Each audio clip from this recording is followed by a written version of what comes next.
Hey, everybody, welcome back to the Former Athlete Society Accountability Call.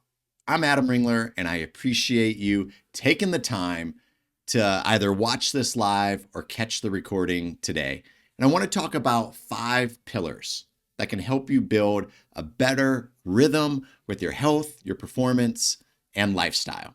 And this one's especially for those of you who've been out of sport for a few years, or maybe are just a few months out of sport, right? But are starting to feel that pull. And you know the one I'm talking about, that itch to get back to the structure, the discipline, that high level consistency that you once had when you were training and you were part of a performance program. It was the non-negotiable part of your daily life. Now, just as an example, I just wanted to again thank you for coming. I appreciate you. And let's get real with this, right? When the whistle blew on your last competitive season, no one probably handed you a playbook, right? They didn't give you anything to help you navigate this life that you're living right now, right? You had to, once the lights turned off and the coaching staffs were gone, there was silence and there was that space, right? And that's where we need to rebuild.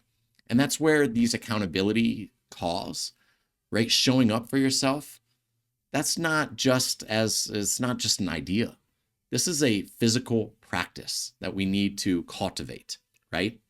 So let's jump in. We're kicking this off today with something that might sound a little left field, but let me tell you, right? Stay with me on this, right? I want to talk about redefining what your day looks like, right? So what does a new day look like for you? A lot of people, I think, sometimes they define a win now that you're not being graded by, points or stats or reps or anything like that. Because here's the thing. If you don't create some sort of scoreboard for yourself, you'll always feel like you're losing. So one of my former athletes, this was a point guard from back in the day. She hit me up and she graduated, I can't even tell you how many years ago. And she said, Adam, I feel like I'm just floating by. I'm training a little bit. I'm going to the gym. My job's fine, but it's like I don't know when I'm doing well anymore. Right? For me, that's really important to hear.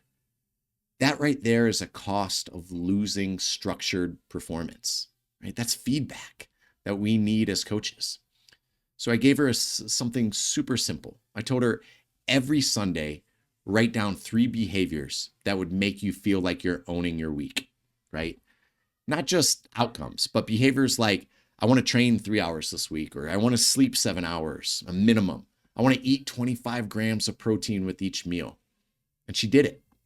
And she tracked it with just check boxes on an old notebook. It was super old school. It wasn't high tech by any means, but guess what?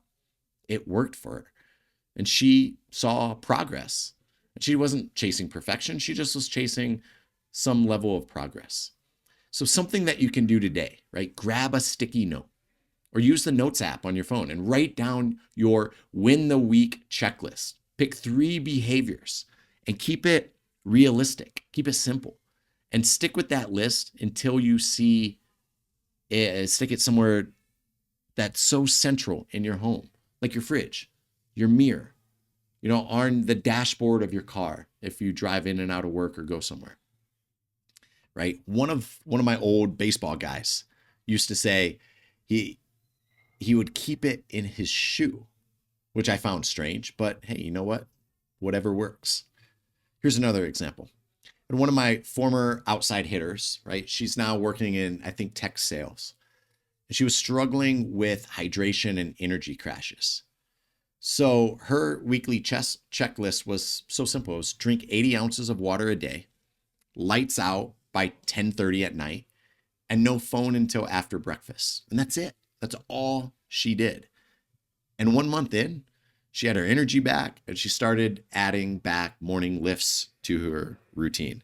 And that's a win, right? I love hearing stories like that where people are actually reclaiming the things that they once did, right? Behavior creates momentum. Perfection is optional for sure, yes, but start small and let consistency win. That's the new barometer of success, right? Now, the second thing I want to talk about is this idea of habit anchoring. And I've said it before on other sort of former athlete society accountability calls. I'm going to say it again, right? Your environment trains you, whether or not you realize it or not. If the first thing in the morning, the thing that you see is your phone, well, guess what? Who wins your attention? Probably the notifications on your phone. It's not your goals. It's not your training. It's your Instagram feed or Twitter or anything else. So I had one of my former athletes, right? She was rebuilding her morning routine. So we anchored down some new habits to things that were already existing rituals in her day. So coffee for her was a non-negotiable. So we used that whenever she brewed her morning coffee. I shared this story before. Whenever she brewed her morning coffee, she'd do a 3-minute mobility circuit. It was things so simple: cat cow, world's greatest stretch, deep squats. And you can guess what happened. After 2 weeks, she told me that her body now just expects that mobility. That's habit anchoring. We want to do those things, right? We need to stack those habits on top of each other, right? And when you stack those new behaviors on top of things that you already do, it's such a cheat code for us. It is literally a cheat code that everybody can do. So my thought for you is, what's something you already do every single day? Whether it's brushing your teeth, your commute to work, pouring coffee, try to anchor your habit there, right? Start there and then build other habits on top of those things. So here's something you could try to do, right?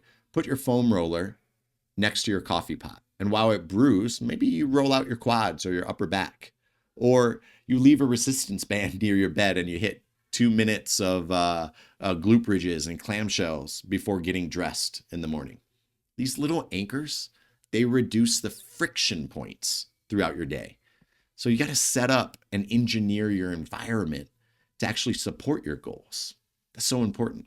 Now, I think it's important to maybe shift and talk about this mentality that we've all sort of fallen into bad habits, right? And it doesn't help us. It doesn't serve us. These are habits that we just formed in, whether it's coping through life or whatever it is. And it's this all or nothing mentality, right? And as athletes, we are super susceptible to that, right? We're wired for it, all or nothing intensity with training, with life, with chasing goals, right? You trained hard or you didn't train at all, right? You were either in or you're out. But post-sport, that mindset sometimes can wreck consistency, right? I had a former center. She texted me and she said, I missed my morning lift, my morning Monday lift. So I'll just restart next week. What is this thinking, right? You don't need to restart next week. You just need to jump right back on the bandwagon, right? You don't need a restart. You just need to rewrite what success looks like. The rewrite is this. It's always something beats all or nothing. So if your 60-minute lift doesn't happen, can you give yourself 15 minutes of a body weight circuit? Can you set up push-ups between emails? Can you go for a 10-minute walk after dinner? Right? That's the mind shift that we need to have, right? We need to shift that mindset into that, right? And here's the practical part that I think is important to talk about. I want you to create an always something backup plan. Now, listen, I know I've talked about this on our former athlete society calls before, but a backup plan, a plan B, keep it written, keep it obvious, post it somewhere, right? Maybe it says 20 air squats, 20 push-ups, and a 1-minute plank, and that's it. That is your fallback plan. So another one of my former athletes, she moved on, she graduated, right? Exhausted all of her eligibility. If she missed the gym, she told herself she had to do 100 kettlebell swings in her garage. And 100 kettlebell swing, that takes 5 minutes. It changed absolutely nothing at first. but for her mentality, it gave her momentum. This isn't about lowering your standards by any stretch of the imagination. It's about keeping your reps going, because showing up, even when it's imperfect, is still showing up. Now, that's a couple lessons, right? And if you made it this far, I need you to do a few different things, right? I need you to head over and subscribe to the YouTube channel, y'all. Like, listen, I don't understand. We're putting out some of this content for you guys. And if you're getting any value back from it, I need you to subscribe. So that's one thing you can do, right? You could do that. You could like it, the video, right? You subscribe to our YouTube channel and maybe turn on the notifications. So when I post a new video, just like this, our accountability calls, our question and answer calls, our master classes, you get access to these videos. It's super important. And it actually helps the algorithm a little bit, right? And it allows me to get some of this content out to you more frequently. Now, another piece of advice, and this is a nutritional gut check, if you will. So here's the simple aspect of this. You don't need a new diet plan. You just need some rules and some common sense structure around your nutrition and how to make that smart nutritional choices automatic. So we once had an athlete who she traveled constantly for her work, and her rule was super simple: protein at every meal, and that's it. So while I like to count macros, that's what I like to do. She was just, hey, every single meal, I need to have some protein in it. So it wasn't calorie counting for her. It wasn't scanning the plate. It was just simply looking down and saying, where's my protein? Another athlete I worked with once had a 1-ingredient breakfast rule. If the food had more than 1 ingredient in it, it doesn't make it to the breakfast plate. So if it's eggs or fruit or oats, that would make it to the plate. Maybe not cereal bars or breakfast sandwiches. And that was her hack. That's what she did. That provided her the success that she needed. So here's one that I often use myself, right? I don't like to eat standing up.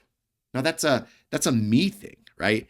I don't like standing when I'm eating food, right? I like to sit down. I like to actually take time to consume the calories that I eat, right? And it's weirdly effective for me. It forces me to slow down. It makes me more intentional with what I'm consuming.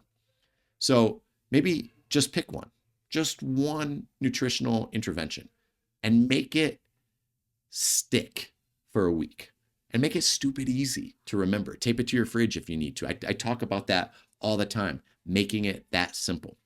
So start small, stay consistent, and let the simplicity create the momentum. Now, the next piece is super critical, and that is really rebuilding your game day focus, right? How do you rebuild that in the real world?